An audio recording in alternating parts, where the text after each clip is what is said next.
a great pleasure to have with us tonight the artist formerly known as Prince. His first album in 3 years has just been released. It's called Rave Unto, The Joy Fantastic. There you see the cover of the CD. And for the artist, the obvious first question is, why 3 years? Well, there's a few things I wanted to get out of my system, mainly the Crystal Ball project, which was a reissue of a lot of the bootlegs that have been coming out all over the world. I'm probably one of the most bootlegged artists out there. I wanted to clean that up and get the real good mixes out and let people hear what they're really supposed to sound like, if ever given the chance to complete them. So that's the reason for this space of time. We did a couple other projects. I was working with Chaka Khan. I did an album with her, Larry Graham. She's terrific. Yeah, she is. What can an artist do about bootlegging? The best thing you can do is go back and get those mixes again, and fix them up the way you always saw them completed, and then reissue them. Does the listener know if they buy one of these in Germany that this isn't what you intended? A lot of my so-called fans do, and they actually thrive off the fact that it's stolen property.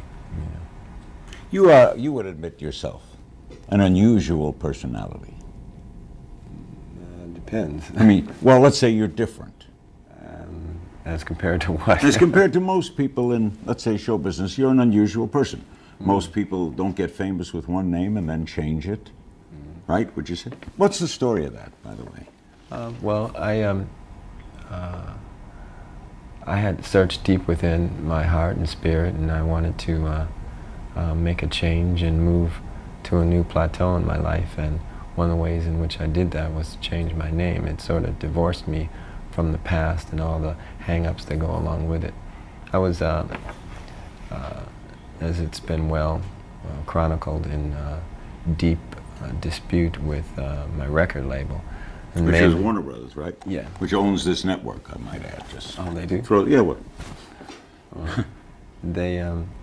We had some issues that were basically about ownership of the music and how often I was supposed to record and things like that. We got along otherwise. We just came to head in those types of So there was no clash over what you would record or what kind of music you were singing, etc.? No. None of that? No creative issues whatsoever. And they were gracious enough to allow me a very wide palette to, put colors onto. But about the highest risk one would think someone who gets famous would take is to drop the name that got them famous.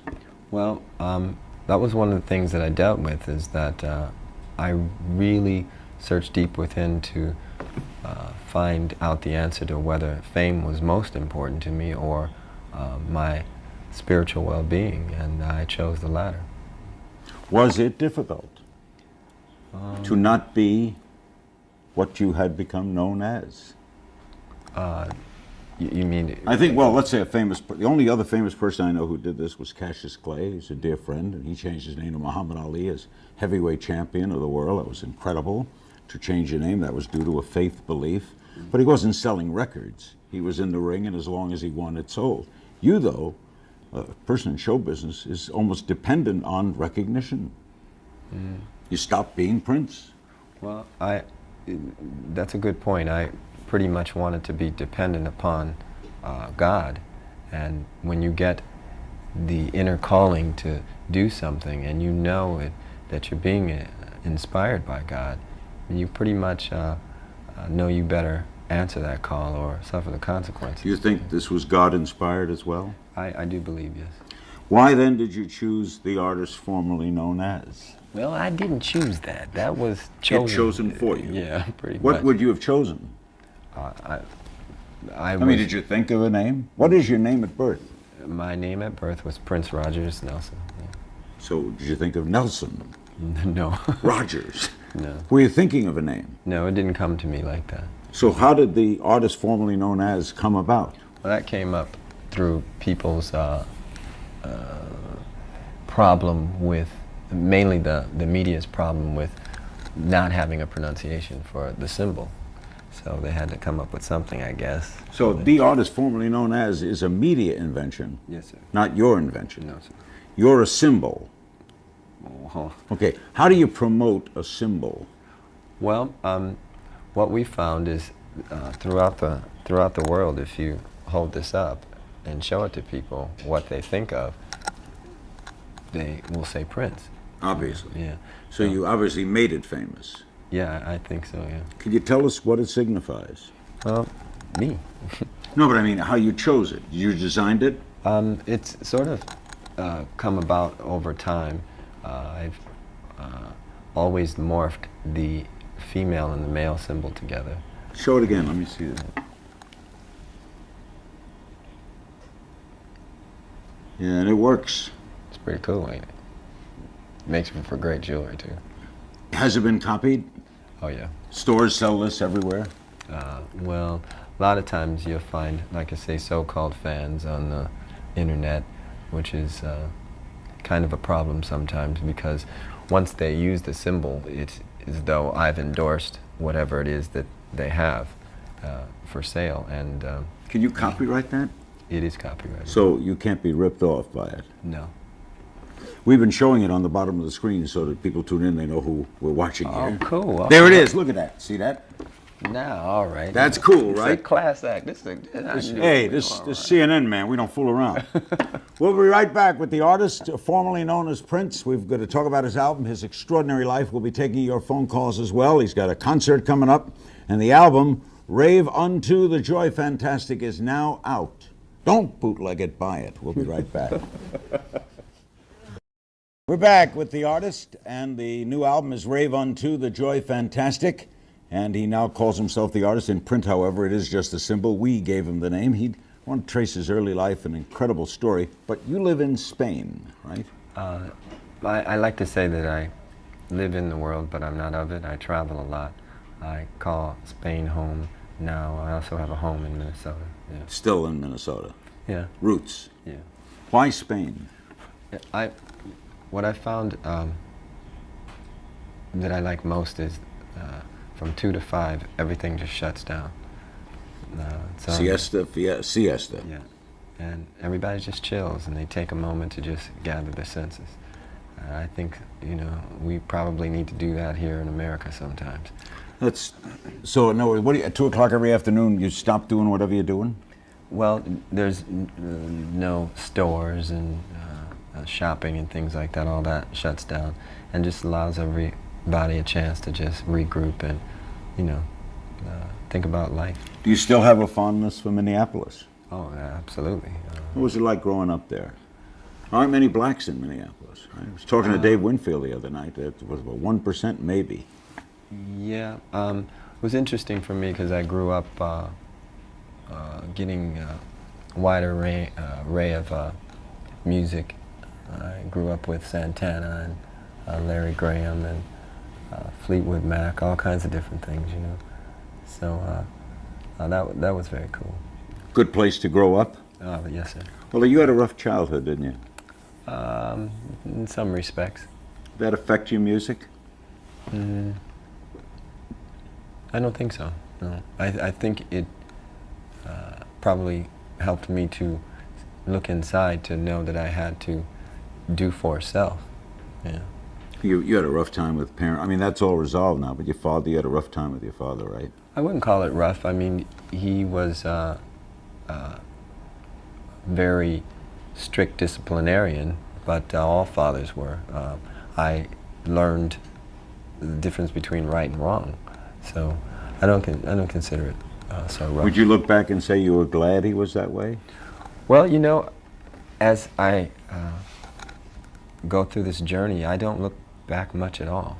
I try to stay in the now and live in the now. I think it keeps you young. So you're not a reminiscencer? No. When did you... Is that a word, Larry? No, I invented it. All right. Maybe it's my new symbol. Well, Inventing words. Just HIPAA, brother, so I know. I like to learn, but... Good point. When did you decide music would be a career? Well, I learned early on this was what I wanted to do. Maybe about 12 years old, I knew that this is what I'd want to do the rest of my life. Yeah. You knew it then. Yeah. And what burst you on the scene? Well, how did the world get to know Prince, the then Prince? Well, by the way, I'm still Prince. I use a different sound for my name, which is none. But it's hard not to refer to you. It's hard to call you. Oh, It's cool. Okay. Yeah, it's cool. you're understanding of this plight we're faced with. Oh yeah, no problem. Thank you. What was the question? The question was, no, good. You threw me. I forgot the question. The question, what was the question? I just asked the question, I forgot the question. You were saying how much you loved live television. Yes, that wasn't the question. No, the question was, how did you get famous? How did the world get to know you? What happened? Was it a record, an appearance, something? Well, it started with a lot of appearances I was doing in and about Minneapolis, and word just spread about. So you were a local name? Yeah, what I could do, and then I was taken out to Los Angeles by my first manager, whose name escapes me, and other people started getting to see what I could do. And then did you have a hit record? No, we were just talking about making one right at that point. And what burst it for you?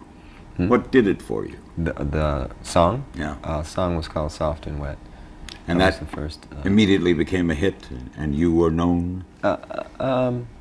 Quietly. But a lot of people knew about me because I used Stevie Wonder as an inspiration, whom I look up to a great deal, just for the way that he crafted music and his connection to the spirit. And back then I used him as a role model in trying to play all the instruments and be very self-contained and keep my vision clear. So word spread very quickly about what I could do. A lot of people knew about it, yeah. How would you describe your music? What idiom would you put it in? The only thing I could think of, because I really don't like categories, but the only thing I could think of is inspirational. And I think music that is from the heart falls right into that category. People who really feel what it is that they're doing. And ultimately, all music is or can be inspirational, and that's why it's so important to let your gift be guided by something more clear. You know? And the thing is, we don't know. You think you know where that gift comes from? Oh yeah, absolutely. Yeah. I'm going to talk about that in a minute. By the way, all those things that you just saw, the videos they do, you do in your own studio in Minneapolis, huh? A good portion of them. Yeah. So we don't think of L.A., Nashville, all these hotspot New York places. Minneapolis gets it done too. Huh? Minneapolis has always been a bomb. You Yeah? don't have to go outside of that. Now, where does your inspiration come from? I like to believe that my inspiration comes from God, and that. Did you always believe that? No, as you grow older, you learn and you start to you get smarter. Yeah. Because you were once kind of raucous, right? I mean, you're right. You would say you would, well, not anti-spiritual. You certainly would not think of you as a great believing soul. Well, True or not? no, I don't believe that to be Always true. were. Oh, I've always known that God was my creator, and that without Him, nothing works. It works to a point, and then it just kind of deteriorates. Entropy takes place. When bad things have happened to you, do you blame him? Absolutely not. No. How do you explain? How do you resolve it in yourself? I learn from it, and I don't wallow in it. I don't spend time in a place. I let myself move on. You know, right today I could sit and say I have animosity towards a Record company. Yeah, a company that owns the rights to my work. You know, they're businessmen. They're doing what it is that makes their business successful, and I'm also allowed to do things that make my business successful. And for me, that would be to own my work. So I just chose to step away from that. And knowing that, I sent a nice letter to the president, then president, because they changed a lot weekly during that time. And I told him that I loved him and that, you know, I was glad that I had this experience, you know. So you would say, even though we don't like to look back, that dispute turns out now to be an experience that worked for you. Well, I think my understanding of it is what worked for me. I don't consider it proper that my creations belong to someone else. I can go up to a little kid on the street and say, do you know that I don't own Purple Rain? And they're appalled by that. So my understanding of it is what pretty much... Do you still not own Purple Rain? No, I'll have to re-record it to own a new master copy of that. We've done that with the song 1999. There's a new master recording of it. I want to ask about that and that how you looked ahead. 1999 came out in the early 80s. We'll be right back with the artist formerly known as Prince. We'll be including your phone calls at the bottom of the hour. Don't go away. I know you're going to do a pay-per-view special the year 2000. It's going to air New Year's. And you say that's the last time you're ever going to play 1999, right? Yes, sir. Tell me the origin of that. What were you thinking in 1980? What was it, 2? 1982, I wrote that. We were sitting around watching a special about 1999, and a lot of people were talking about the year and speculating on what was going to happen.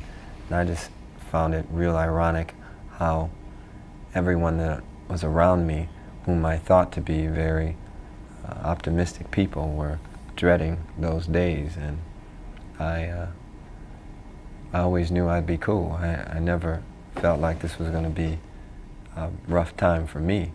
I knew that there were going to be rough times for the Earth because this system is based in entropy, and it's pretty much headed in a certain direction. So I just wanted to write something that gave hope. And what I find is people listen to it, and no matter where we are in the world, I always get the same type of response from it. Dick Clark just rated it one of the 10 great songs of the millennium. Oh. Great records of the millennium. Did you have any idea it would be as prophetic as it was and as successful as it was? Not to sound arrogant, but there was a point during rehearsal, we were working on it, and the song was going to be sung in a 3-part harmony like Sly and the Family Stone song. And we all got together and we started singing it, and it wasn't really working. So what I did is I said, all right, you sing your harmony for the first part, then you sing your harmony for the second part, and I'll sing my harmony for the third. And it broke. When that breakup happened like that and everybody got their parts separated, then I knew we had something real special. Are you surprised at how long it has been around? Well, I've been around a while, so. But I mean, now 1999 is here. Were you right? Well, when you listen to the music, there are a lot of people running around kind of Y2K-ing it, and we just kind of chilling and studying. Are you worried about Y2K? No, sir. Not at all? No. Some computer's going to go wrong, you'll fly. I don't worry about too much anyway. You don't? No. Did you ever? When you had disputes, arguments with record companies, taking a stand, were you a worrier? No, I think once I started writing Slave on my face, I pretty much knew the outcome. I mean, you have to understand that that word on one's face pretty much changes the dynamic of any meeting that you're in when they see it. And how did people react to you when they did see it? Well, the record company didn't really say too much. They just kind of... All right, what's the business at hand today? You know, and that was it.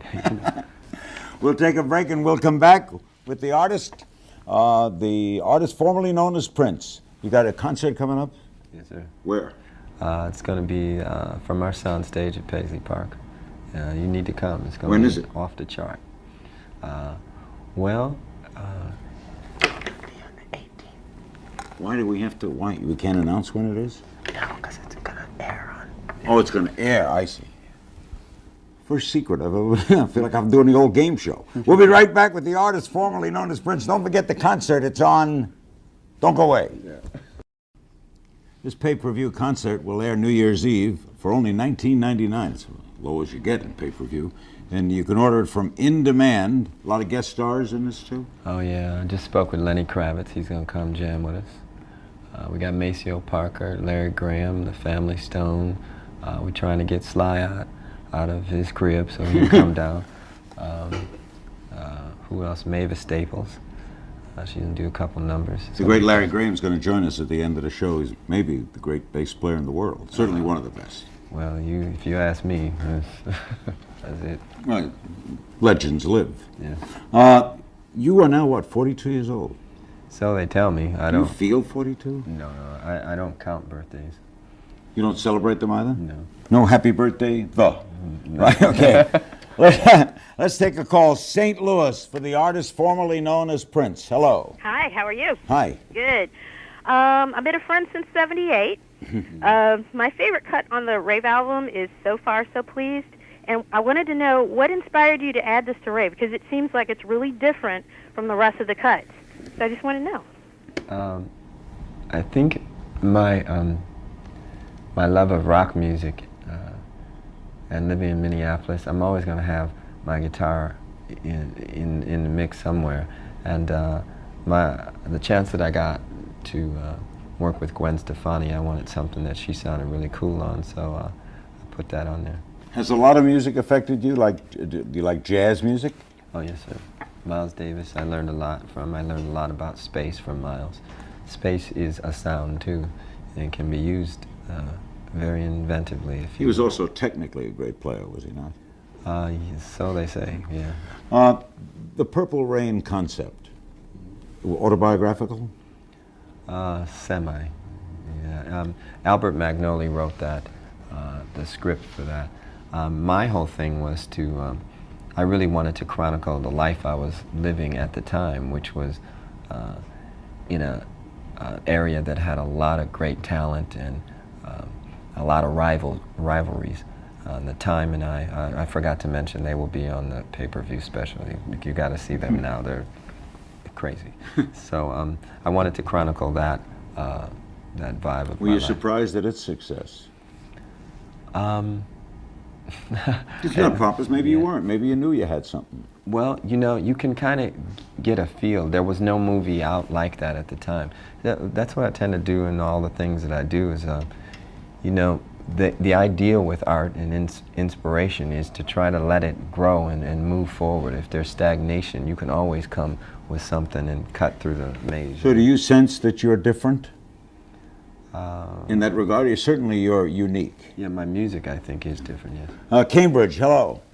Hello. Hi. Hi, what a pleasure it is to see you in an interview situation. What a pleasure to be seen. He doesn't do many. I know. It's great. I'm having a great time watching this. I'm a huge fan, and I have been for a long time. Thank you. Since you've been called Prince and the artist formerly known as, and the artist and the symbol, and I can't help but wonder, what do your friends call you? What do your closest friends call you? Good question. Meet you on the street. Okay. What do they say? Let's see. Larry calls me baby brother. Maite calls me honey.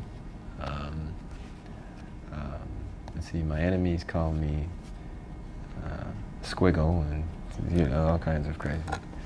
What do you call let's say you call me. Hello? What do you say? This is who? I don't say that too much. Well, what would you say? You must make some. Do you ever call anyone? Very seldom. I don't like telephones.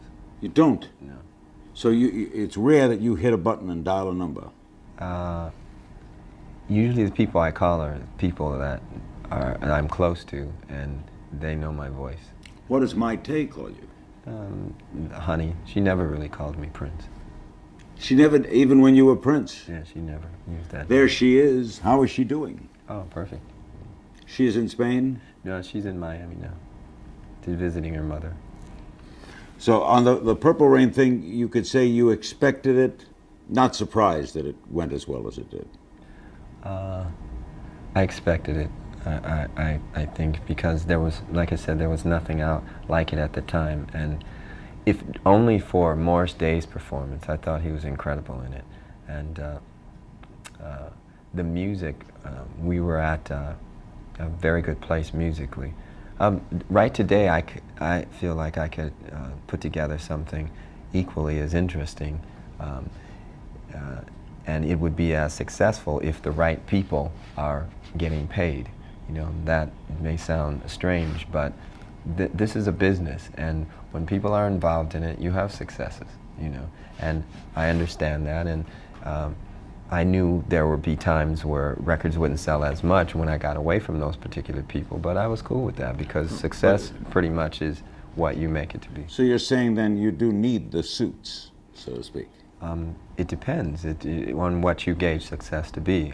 What do you? Is financial your gauge word? No, not so much, because once I do the music, it's a success there. I mean, that's it for me. Now, on the selling tip, for example, if an album goes down the chart, that isn't something I can control. I just did the music, you know. But you want people to tune in New Year's Eve. You'd like to have a lot of people call in demand in order to see you. You're an artist. You want to be seen. Yes, but if it's an auditing situation where I don't know how many people are actually tuning in, it's not something I can control. They can actually say anything to me, right? Correct. Yeah. So, and you have to go trust. That's why contracts don't work. They're not based in trust. Do you therefore, have you lost, even as a spiritual person, lost trust in people? Oh, no. I've lost trust in contracts. I don't believe in contracts. Do you have a contract for the pay-per-view night? Or a shaking hand? Or I'm not certain. I can go check, but... But you're not into them? I'm not into them, really. Our guest is the artist. We'll be back with more phone calls. At the end of the program, we're going to meet the great bassist, Larry Graham, as well. Sorry. The is applauding. He never calls anybody. Weird. Hello? No one's there. We'll be right back with more phone calls. If we take 2 or 3 more, we'll break a record here. A lot of people were telling me today, I was just telling the artist that, boy, you're going to have the artist on for now. It's going to be very hard because he's very hard to talk to. Now, you're not hard to talk to. Where did this reputation begin that you are difficult, do you think?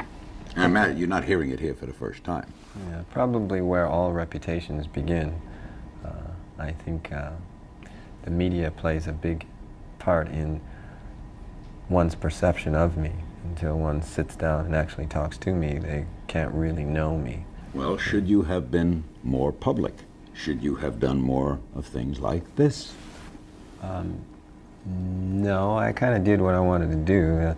I wanted my music, as even now, to speak loudest for me. But you're not uncomfortable here, are you? No. But the reputation is that you would be. Mm-hmm. How do you fight that other than by counteracting it? I'm not, I don't think in terms of fighting. I'm not, I don't think that you win anything by fighting. I'm the type of person that likes to look at things for exactly the way they are and Do you get angry? You're a perfectionist musically, right? Yeah. So you must get angry then. I use my anger with humor. I have a way of being very stern, but I always find the irony in it, and I always make it funny. I make it funny for myself and the person that I'm...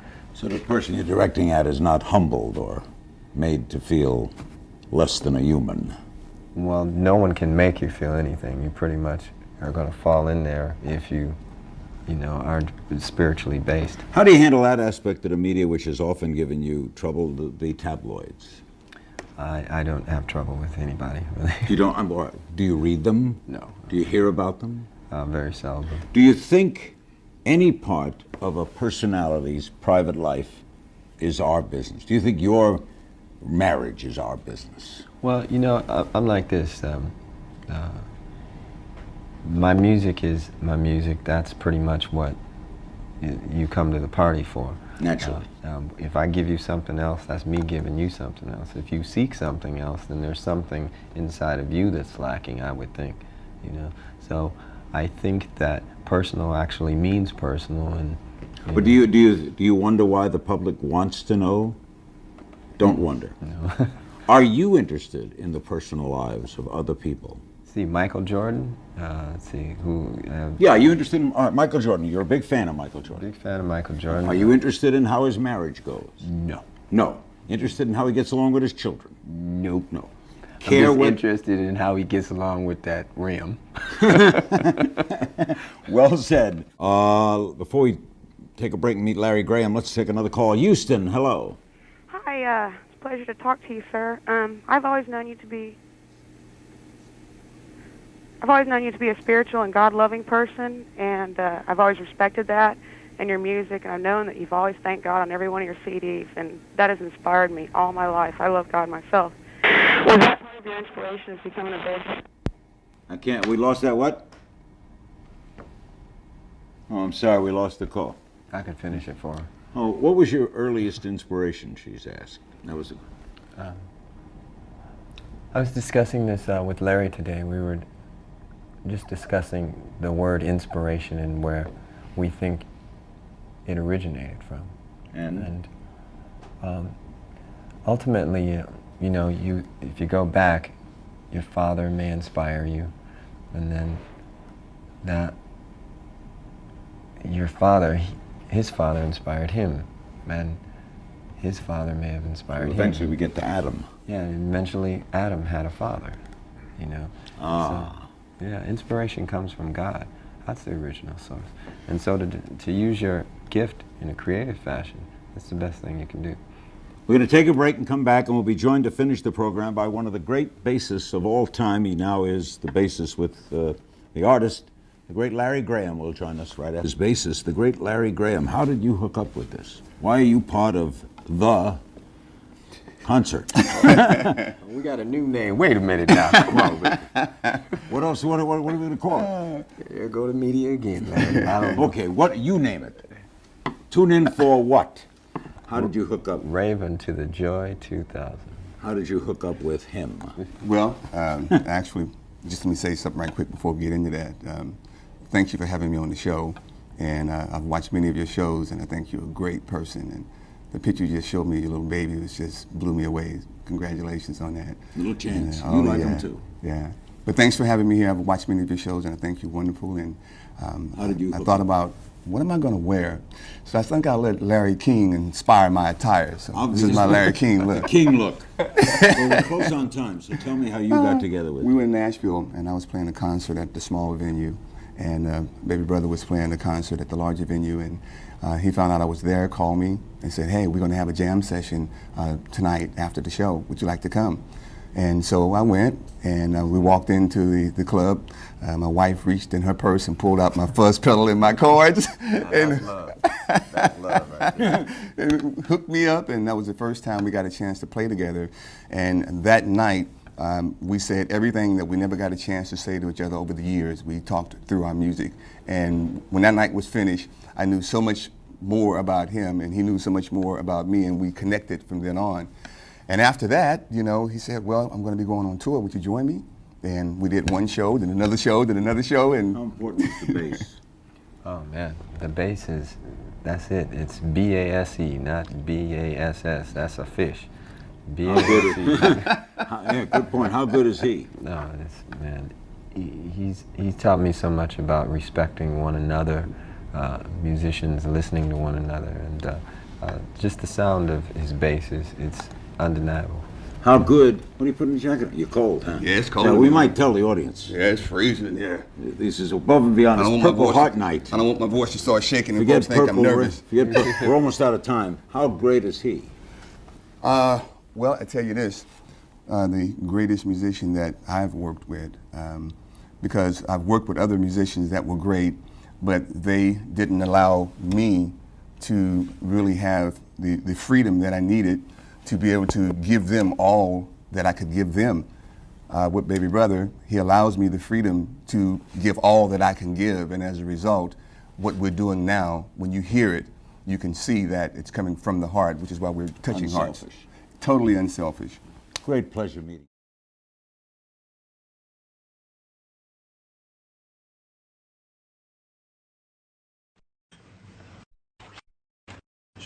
Ok, ben je vous invite donc à accueillir donc Prince qui va répondre à quelques-unes de vos questions et vous rencontrer et par rapport au concert d'hier soir et sa venue à Paris. Messieurs, Prince.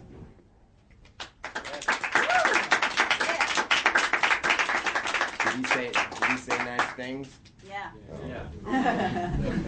Lots of nice things. Quelques questions. What did seduce you in the Grand Palais and the glass and iron structures of the Grand Palais? When I did 21 Nights in London, the sound of the audience was so powerful that I need something better and bigger. And when I saw the Chanel fashion show, when Carl came out, there was this roar that came up, and I was jealous. So you did Grand Palais, you did, you signed with a French label. What didn't you dare doing yet, you know? I'll get to it. I'll eventually do everything. Like what, for example? Let's see, 150 shows at Bercy. Yeah. You fell in love with the Grand Palais. Do you fall in love often? Well, I needed some place to stay, and that was the best that he could do. So. He just forgot the furniture. And how was it yesterday, and do you plan to do other shows in France? And by the way, have you already met some fashion designers for the show about your costumes? Well, I do all my own stuff. All the time? Yeah, I have my own team. That it's hard to find clothes that look like this. For sure. And do you plan to do other shows in the country? We're talking about it. Okay, great. It's just in the planning stages. I saw the show yesterday. It was great, and the stage was amazing. Wasn't it? It was. What did you think about this show, these two shows, or did you feel it? That was my favorite. My favorite so far. I always try to outdo different shows that I've done. You know, this is the best. Absolutely. Can you define, can you explain the pleasure to be on stage and to make music? I was telling a friend of mine recently that, like last night, I couldn't sleep. I apologize for being late. It feels like I'm in a dream, and I don't like to go to sleep anymore because the dream is never as good as real life. What did you think about the crowd last night and the way they received you? Amazing. It's actually indescribable, that much love. I can't even speak about it. Do French people know how to dance in a proper way? I mean. Some do, and some don't. The question is, where are you planning to play in Paris? One thing I do want to say, they're very respectful.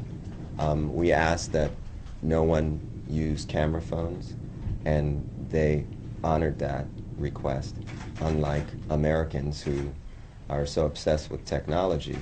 And we don't like to have our concerts filmed that way because it sounds so bad, and then you give all the footage to somebody like YouTube, who is run by Universal Publishing and some of those same lawyers.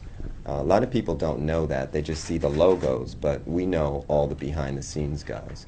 So we're just thankful that people are so respectful. And on the quiet songs, no talking. They're just, they're very respectful. I mean, it's wonderful. What could be the next place for a next show in Paris?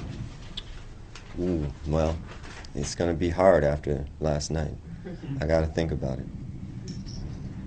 Were you planning to play in Paris and discovering the Grand Palais at the last minute, or was it a last-minute show? No, we play because we don't have bands to go see. It's just rare that you see a band that you like. So we make music because we want to hear music. So it was a last-minute thing, but I have very cool musicians who will fly out at the moment's notice, and it was cool. You were just talking about Universal and how people are very attracted by new technology. signing with an independent label, like, because, you know, what does that mean to you? And is it kind of mistake you've done in the past that you try to fix now? You know, what's your... No, I don't think of anything as a mistake. Everything's a learning process. Life is full of ups and downs. It just depends on how you react to them. The situation with Because is similar to the one we had at Target. Target doesn't have problems selling physical CDs, and neither does Because. So there just seems to be a problem in America with selling them. And it seems they also want to control who becomes popular and who doesn't. Radio is state controlled, and you know, YouTube and how many hits you get and all that kind of stuff, or how many views you get rather. And it's just a system now that is just not enticing to me. So we stick with concerts, and we can do new music that way.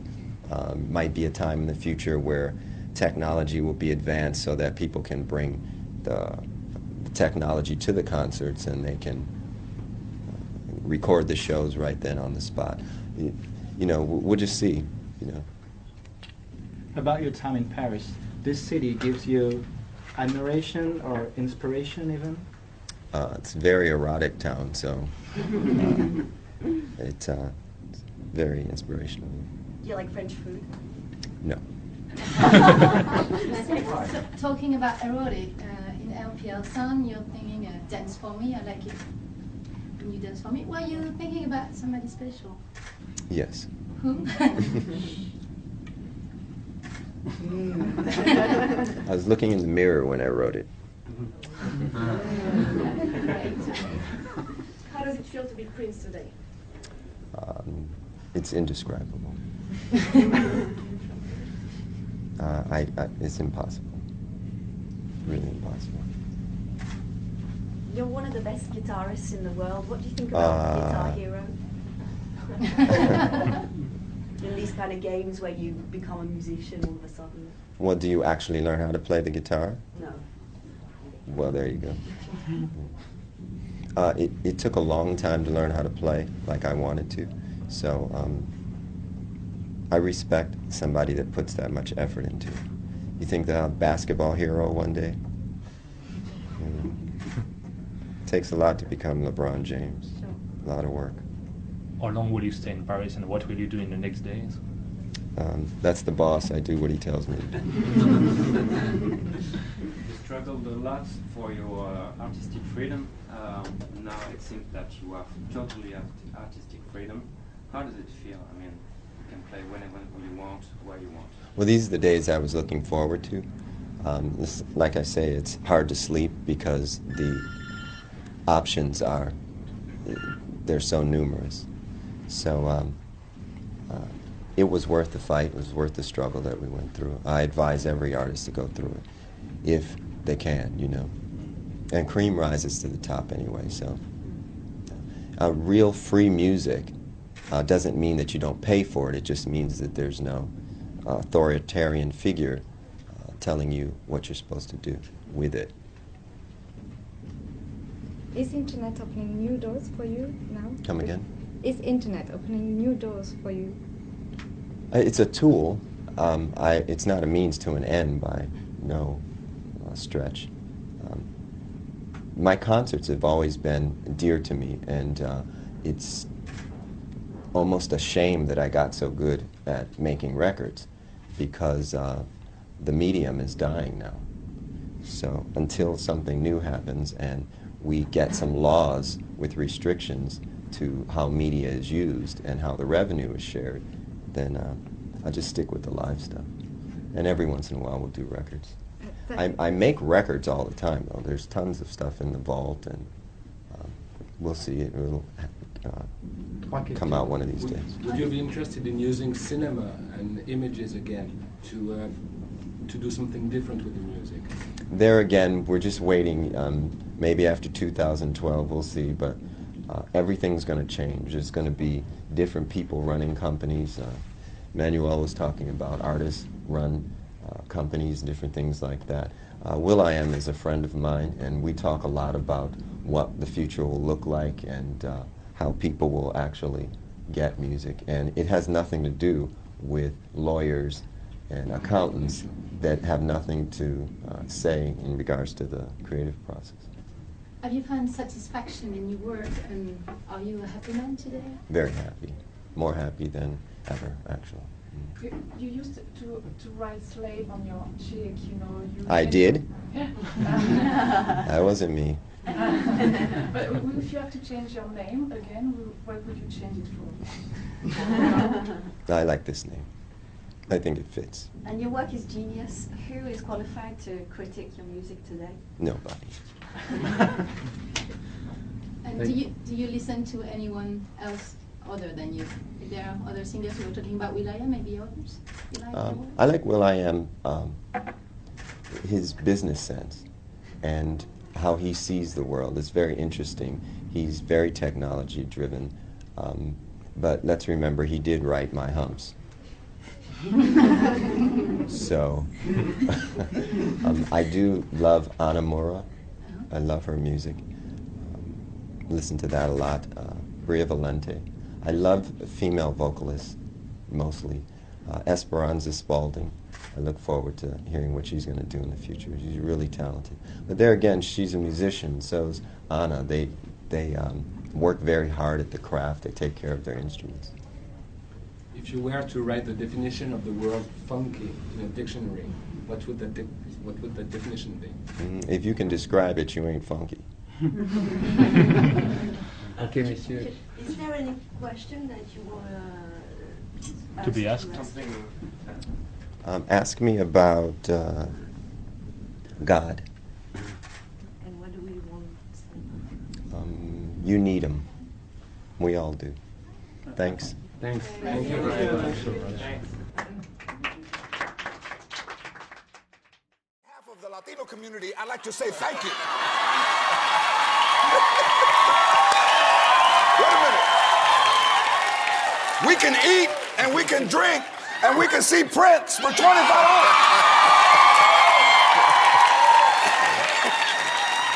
Well, I like to give props to Live Nation for that this event because $25 is what we used to pay for concerts. Absolutely, yes. Then somebody called Ticketmaster came in, and so now we're showing who the real Ticketmaster is, and you know, we're putting the right price. Well on said. it. The Ticketmaster, yes. Now, you raise a lot of money for helping people out. Already you've gifted $2 million to arts, education, and environment funds, right? That much? Yes, $2 million. Yes. And you auctioned off. I find it interesting. You played this guitar and you've auctioned it off. Yeah. How much did you raise? We got $100,000 for that. Brother Lewis Hamilton. Yes, race $100,000. Do you have the guitar with you? Do you have it? They're supposed to have it. Oh, okay. This is the guitar. $100,000. Lewis Hamilton is a Formula One race car champion. That's you. Played by you. It's going to be hard to part with this. I was going to say. Do you get attached? Do you still have the first guitar you've played? Do you keep instruments like No, that? a lot of my stuff gets stolen. There's Lewis right there. Yeah. Beautiful. I love that. A lot I'm of your steal stuff. them shoes. Yeah. For you. Your writer now is showing up. It says, well, Prince, when he gets here, I said he's 5 minutes out. He's in the car. He's leaving his house, and what you required was very simple: water, some juice, and organic tortilla chips, and 3 grapes. So Prince, you're vegan or you're vegetarian? Yeah. I don't mess with no red meat, though. No. You want to live. Well, something. Well, that's one thing. The other thing is we're finding out that, well, I probably better call a lawyer about this, but. Just say allegedly. Allegedly, when you ask for a hot dog, you're getting. You get an artichoke. Well, you get what you ask for. Yeah, so I like that you keep it like that. You know, you do love chips, and I understand that you love Latino, your Latino influence. I think you got a little Latino. They can't find Corazon. out. They can't find out who my mom's dad is, so you might be right. She's Latina. He's Latino.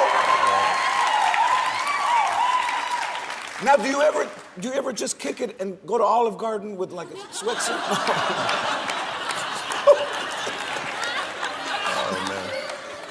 I don't own a sweatsuit. I like that. No, so in your vault at your house, you have, I understand, about 1,000 songs that you've written, and you could write a song every day. It is your life. It's your heart, and your soul is in writing. Yeah, I'm in recording rehab now. I just do. I'm writing too much, so I'm taking a break. The industry's going through a lot of changes. I'm gonna just let that. It has gone through a lot of changes. Do you think the internet? Do you think that's helped music? It's helped the people who sell the music.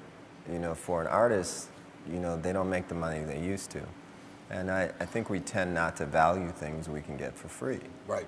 If you put anything in the place of music and say you got it for free, you'll see what I'm talking about. Now, when we were kids, we'd go to record stores and spend hours flipping through. They're like mining. Absolutely. You know, and flipping through things and being surprised that you found something that you didn't think was there. And there was a smell of vinyl and a feel of it. Do you miss that? Do you miss the smell of it? I kept all my records. You got them? Yeah, that didn't get stolen from me. Yeah.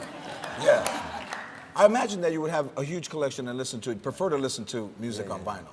Yeah, I grew up listening to that. We take this for granted, but I am here today because of the golden age of the 60s, 70s, and 80s of music. And this is when artists played their own instruments. They wrote their own songs. They had to perform next to people like Ike and Tina Turner, Wilson Pickett, James Brown. I mean, you got to have your act together. With so many songs, do you ever, I'm sure you don't forget your lyrics. Oh, yes, I do. Oh, do you? Have you said things that you said, wow, where did that come from? It just sounds like new language, so. But other people sing your songs and they just kind of sing them out loud and don't, you know. What have you heard? I don't mind fans singing the songs. My problem is when the industry covers the music. See, covering music means that your version doesn't exist anymore. A lot of times people think I'm doing Sinead O'Connor's song and Shaka Khan's song, when in fact I wrote those songs. And it's okay when my friends ask to do them, but there's this thing called the compulsory license law, which allows artists through the record companies to take your music at will without your permission. And that doesn't exist in any other art form, be it books, movies. You know, there's only one version of Law and Order. Yes. There's several versions of Kiss and Purple Rain. And there should be one version of music. You would think. How can that change come about? How does that happen, Prince? How can we make that happen? Well, with your help and people just talking about it, there have been a few journalists that have taken a stand and spoke on it, but you know, I don't know. Will you take credit for the text craze and abbreviating words like "I would die for you"? Yeah. Will you take for you, see you, heart? Well, there were many people.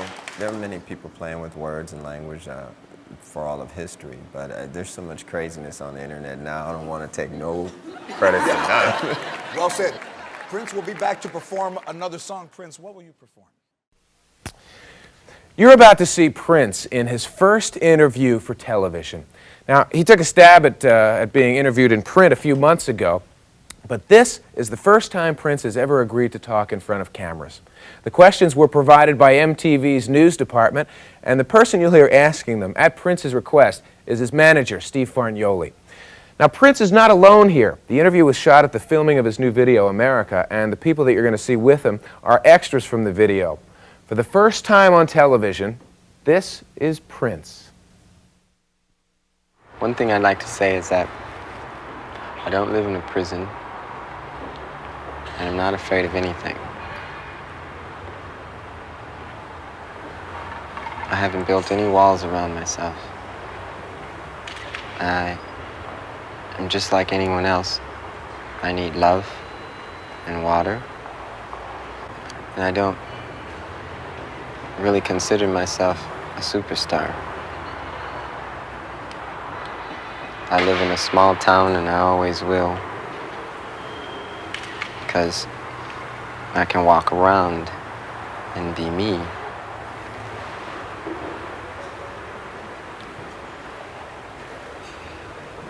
And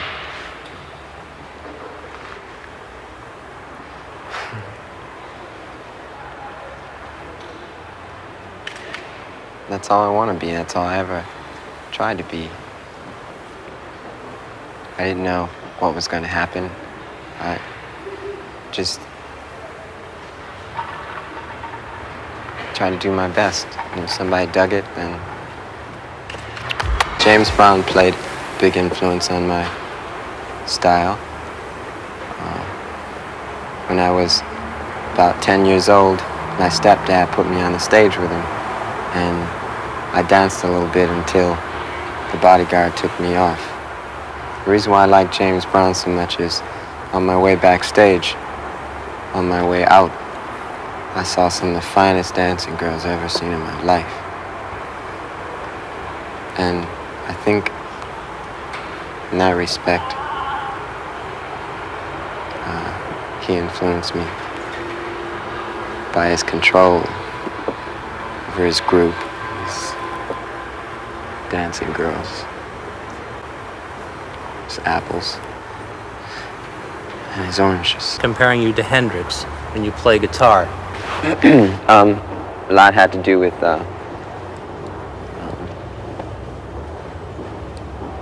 like I say, the color of my skin. And that's not where it's at all. It really isn't.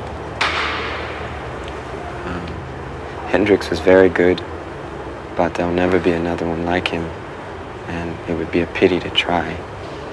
I strive for originality in my work, and hopefully it'll be perceived that way. Some people have criticized you for selling out to the white rock audience with Purple Rain and leaving your black listeners behind. How do you respond to that? Oh, come on. Come on! Cufflinks like this cost money, okay? Let's be frank. Can we be frank? If we can't be nothing else, we might as well be frank, okay? So let me think. Seriously, I was brought up in a black and white world. And yes, black and white, night and day, rich and poor, black and white. And I listened to all kinds of music when I was young. And when I was younger, I always said that one day I was going to play all kinds of music and not be judged for the color of my skin, but the quality of my work. And hopefully that will continue. I'm not saying it's greater or better. It's just something else. It's multicolored. And it's very fun. I believe in God. There's only one God.